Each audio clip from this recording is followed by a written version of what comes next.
Buenas tardes. El día de hoy le vamos a exponer sobre la evaluación de datos analíticos. Siguiente. A modo de introducción, tenemos que el campo de análisis de los alimentos de cualquier tipo de análisis supone una considerable cantidad de tiempo invertido en aprender los principios, los métodos y el manejo de los instrumentos y el perfeccionamiento de diversas técnicas. A pesar de que estas áreas son o serán nuevamente importantes, gran parte de nuestro esfuerzo sería en balde si no hubiera a nuestro alcance alguna manera de evaluar los datos obtenidos en los diversos ensayos analíticos. Hay disponibles varios tratamientos matemáticos que proporcionan una idea de cómo fue llevado a cabo un ensayo determinado o cómo de bien podemos reproducir un experimento. Afortunadamente, los cálculos estadísticos no son demasiado complicados y son aplicables a la mayor parte de las determinaciones analíticas.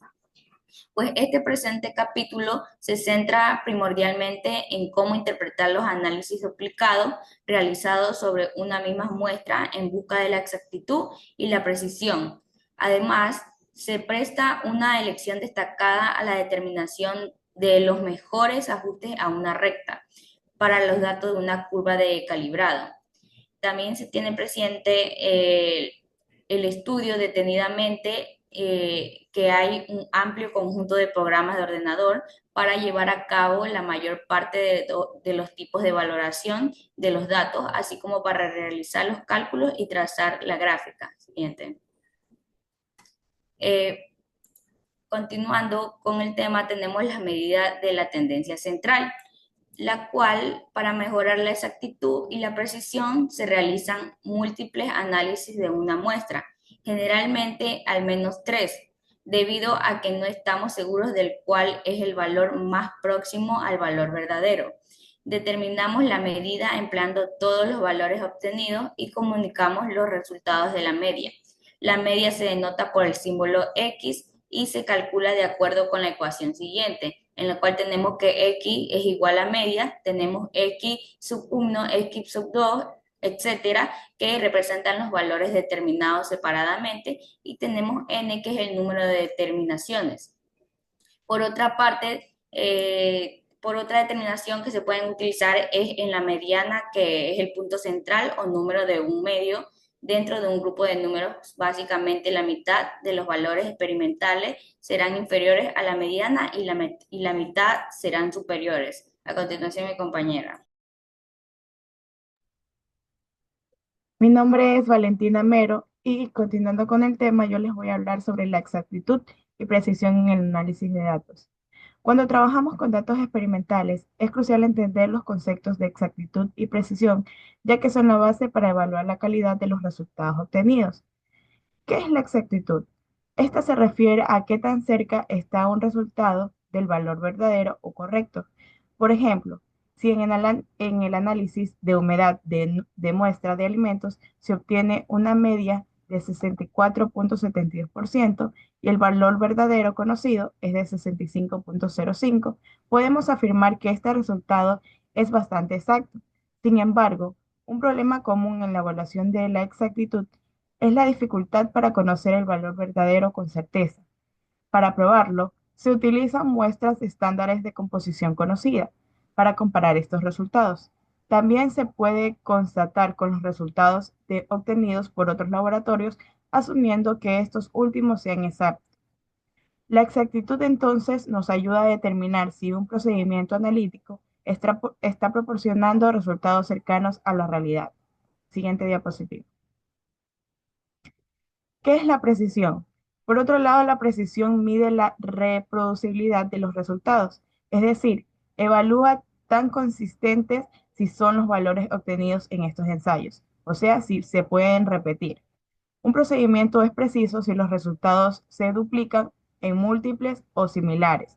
Desde un punto de vista estadístico, la precisión está asociada con la variación experimental o el error, lo que refleja la estabilidad del método analítico. Para entenderlo mejor, imaginemos disparar a una diana. Si los impactos, como se ven en la imagen, están agrupados cerca del centro, hay una alta precisión y exactitud. Si están agrupados lejos del centro, la precisión es buena, pero la exactitud es baja. Si los impactos están dispersos y lejos del centro, tanto la precisión como la exactitud son deficientes. Este análisis visual es clave para interpretar la calidad de los datos experimentales. Siguiente diapositiva. La evaluación de la precisión.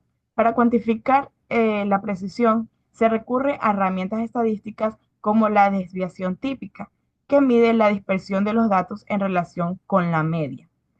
Cuanto menor sea la desviación típica, mayor será la precisión.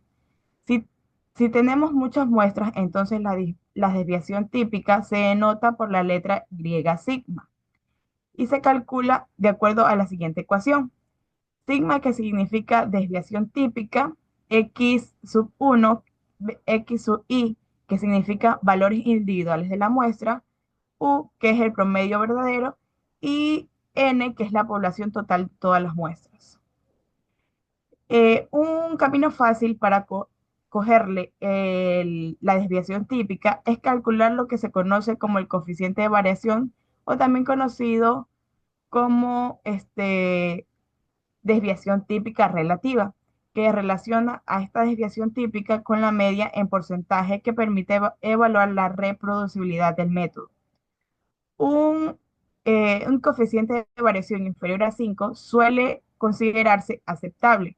En nuestro ejemplo del análisis de humedad, este nos da el 0,453%, que indicaría una alta precisión. Gracias. A continuación, mi compañera. Bueno, continuando, tenemos los orígenes de los errores. Pues el error es una parte inevitable de las determinaciones analíticas. Para entender su origen y cómo manejarlo es clave para mejorar los resultados. Los tipos principales de error tenemos como primero error sistemático, el cual produce resultados desviados consistentemente en una dirección. Causas comunes incluyen instrumentos mal calibrados, productos químicos impuros o fallos en el método analítico.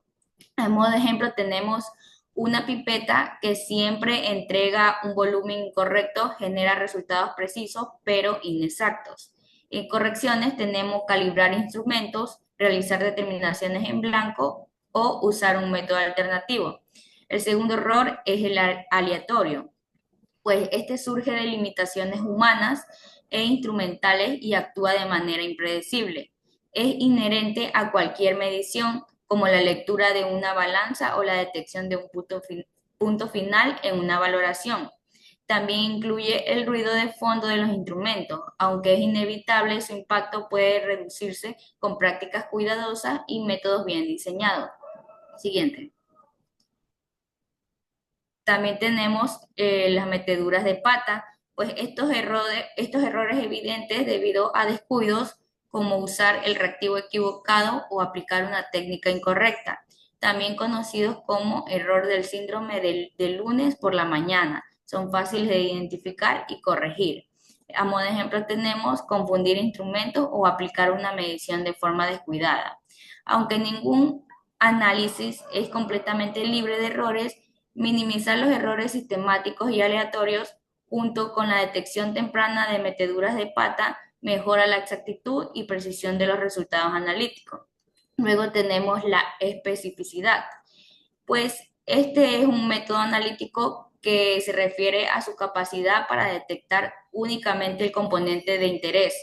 Métodos amplios, bueno, entre estos tenemos los métodos amplios, pues estos son útiles para analizar varios compuestos a la vez, como en el caso de los lípidos alimentarios, donde se evalúan glicéridos, fosfolípidos, carótenos y ácidos grasos libres en conjunto. Y también tenemos los métodos específicos, pues estos son necesarios cuando es crucial identificar un compuesto particular como la lactosa en helados para evitar sobreestimaciones debido a otros azúcares presentes. La elección del nivel de especificidad depende de los objetivos del análisis y el tipo de ensayo empleado. no existiendo reglas estrictas al respecto. Siguiente.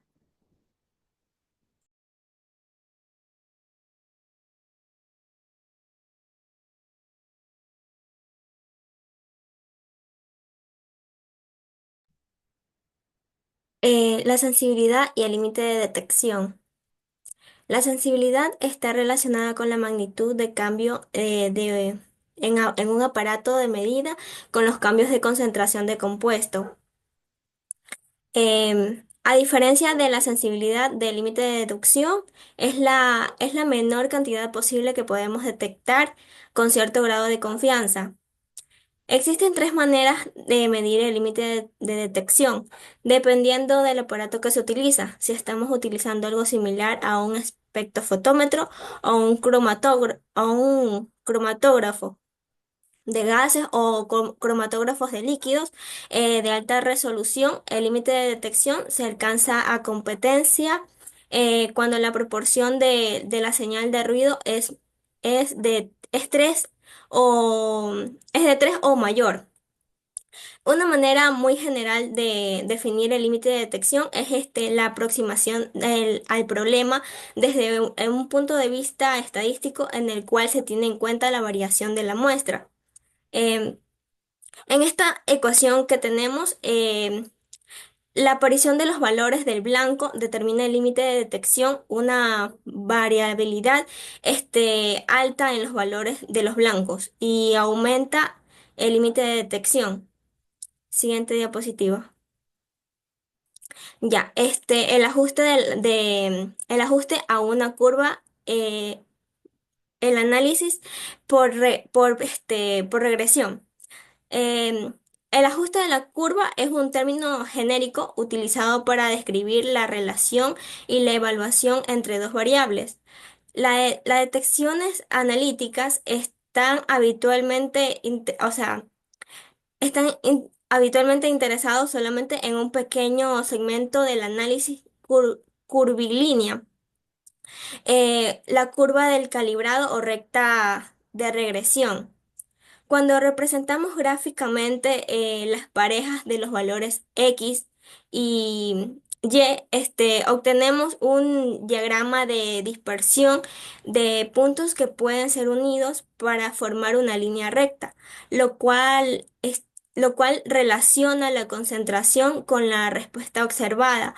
Una vez que conocemos cómo varían los valores observados, la concentración es francamente fácil de estimar en la muestra, por lo que en la muestra incógnita, por lo que la interpolación es de la curva de calibrado. Siguiente diapositiva. La regresión lineal. Los datos del eje X se denominan la variable independiente y se supone que esencialmente son libres de error, mientras que los del eje Y pueden tener un error asociado con ellos. Con los instrumentos de hoy en día, puede ser muy pequeño, aunque pueda presentar algunos argumentos a favor de tomar la concentración como del eje Y o todos los efectos prácticos al resultado final, que sería esencialmente el mismo, excepto que haya algunos datos diferentes. La concentración debería asociarse con el X y los valores medidos con el eje Y. Siguiente diapositiva. Ya, en la siguiente figura se representa una curva de calibrado, típicamente utilizada en la determinación de la cafeína en diversos alimentos. La cafeína se analiza fácilmente en los alimentos mediante el uso de la cromatografía de HPLC, acoplada con un detector ultravioleta a 272 nanómetros. El, el área bajo el pico de la cafeína a 272 nanómetros es directamente proporcional a la concentración. Eh, cuando cuando en el HPLC se desarrolla muestra incógnita, se obtiene el área de la cual se puede volver a relacionar con la concentración de la muestra utilizando de la, utilizando la curva de calibración. Ya. En en la figura está se muestran todos los puntos experimentales y una línea recta que puede pasar, eh, que puede, o sea, que puede pasar a través de la mayoría de los puntos. Siguiente diapositiva.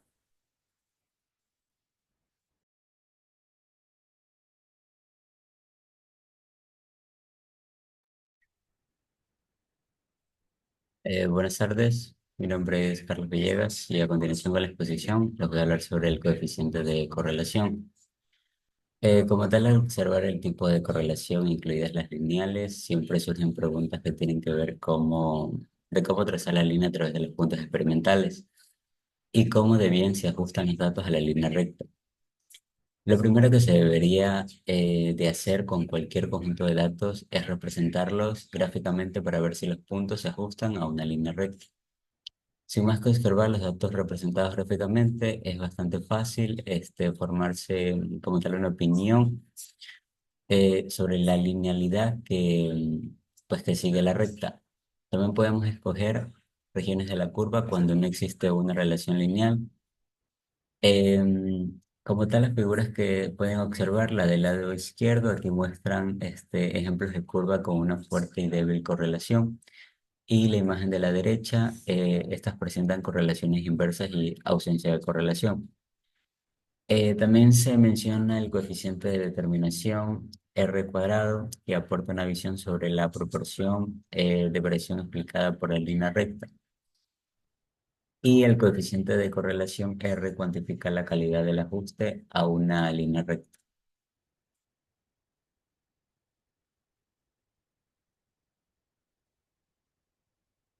Ahora bien, hablando sobre los errores en las rectas de regresión, mientras que el coeficiente de correlación nos cuenta un poco sobre el error o variación en los ajustes lineales a curvas, no siempre nos presenta el cuadro completo como tal.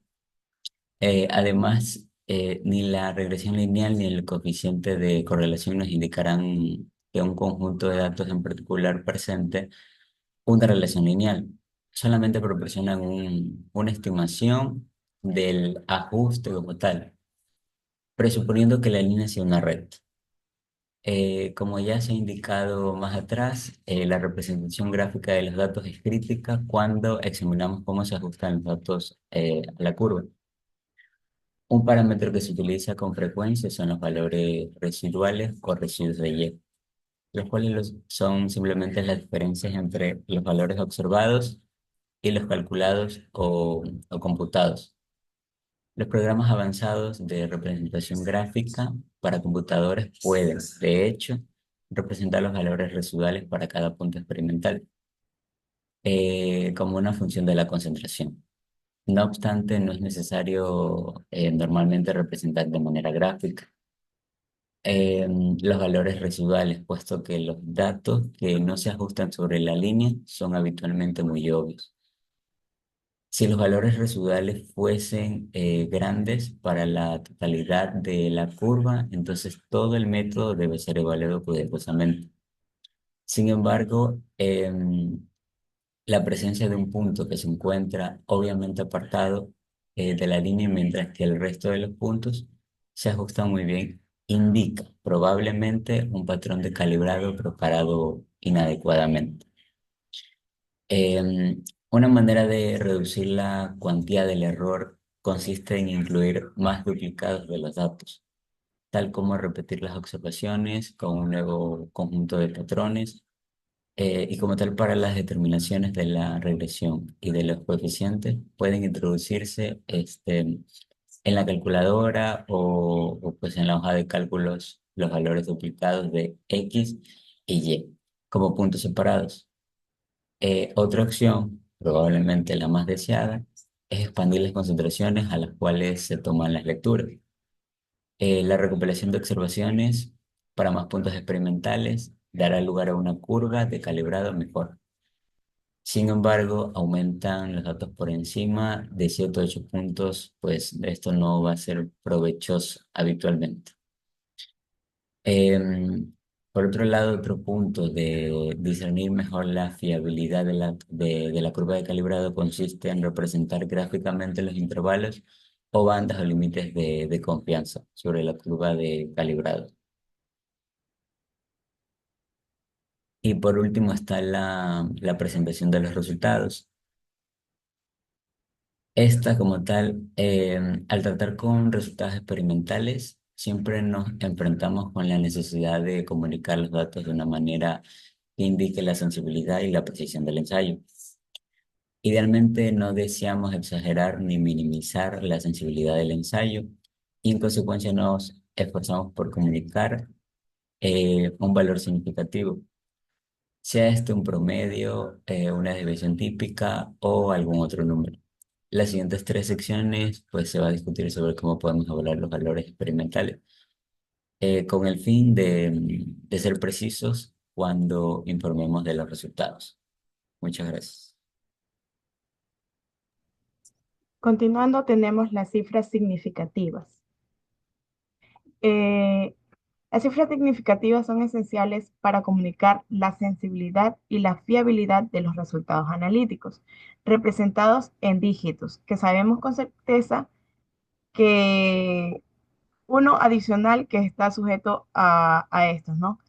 Entre las reglas tenemos que los ceros que están entre los dígitos significativos siempre se van a contar. Los ceros que están a la derecha de un delimitador decimal son significativos también y también se van a contar. Los ceros que están a la izquierda de la coma decimal no son significativos. Estos de aquí no se van a contar, como por ejemplo el número 64,72. Este número tiene cuatro cifras significativas. En cambio, el 0,0072 solo tiene dos cifras significativas.